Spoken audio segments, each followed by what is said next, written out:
शुरुआत करने वाले मोहम्मद तस्लीमुद्दीन देवगौड़ा सरकार में केंद्रीय गृह राज्य मंत्री रहे।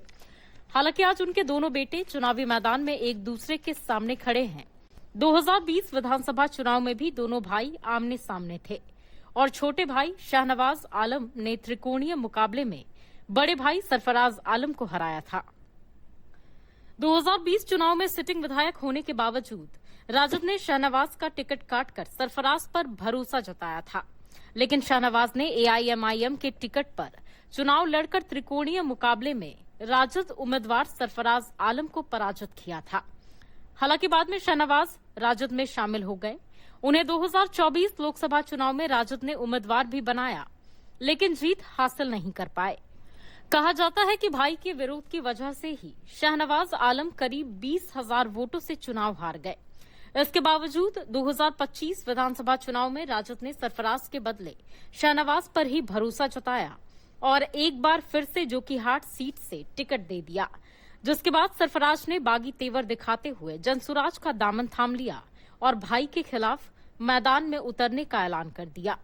शाहनवाज आलम जोकीहाट से 2 बार तो सरफराज आलम 4 बार विधायक रहे हैं।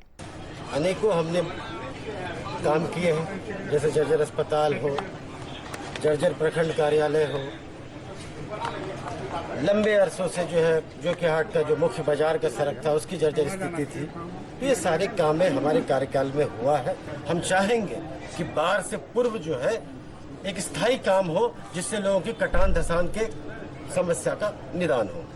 कभी इलाके में कोई मामला हो जाता था तो तस्लीमुद्दीन बैठे बैठे सुलझा लेते थे। इलाके के लोग उनकी खूब इज्जत करते थे, लेकिन घर में ही उनके राजनीतिक वारिस होने को लेकर दोनों भाइयों में जंग छिड़ी हुई है। देखना है कि जनता किसे उनका वारिस चुनती है। जो काम मैं जहां छोड़ा था, जो कि हाट बिहार में मॉडल हो और एक एक आदमी का सम्मान हो, जो भ्रष्टाचार से पूरा लिप्त है सीमांचल और बिहार, उसको कम करें। जोकीहाट विधानसभा सीट की सियासत दशकों से मोहम्मद तस्लीमुद्दीन और उनके परिवार के इर्द गिर्द भी घूमती रही है। अररिया जिले के जोकीहाट विधानसभा सीट की बात करें तो यह 1967 में अस्तित्व में आई थी। तब से लेकर अब तक कुल 16 बार विधानसभा चुनाव हो चुके हैं, जिनमें 1996 और 2008 में उपचुनाव भी हुए हैं। इस सीट पर तस्लीमुद्दीन और उनके बेटों का ही कब्जा रहा है। इसे इस परिवार का गढ़ माना जाता है। अब तक 16 में से 11 चुनाव में तस्लीमुद्दीन के परिवार की जीत हुई है। ब्यूरो रिपोर्ट, दूरदर्शन समाचार, पटना।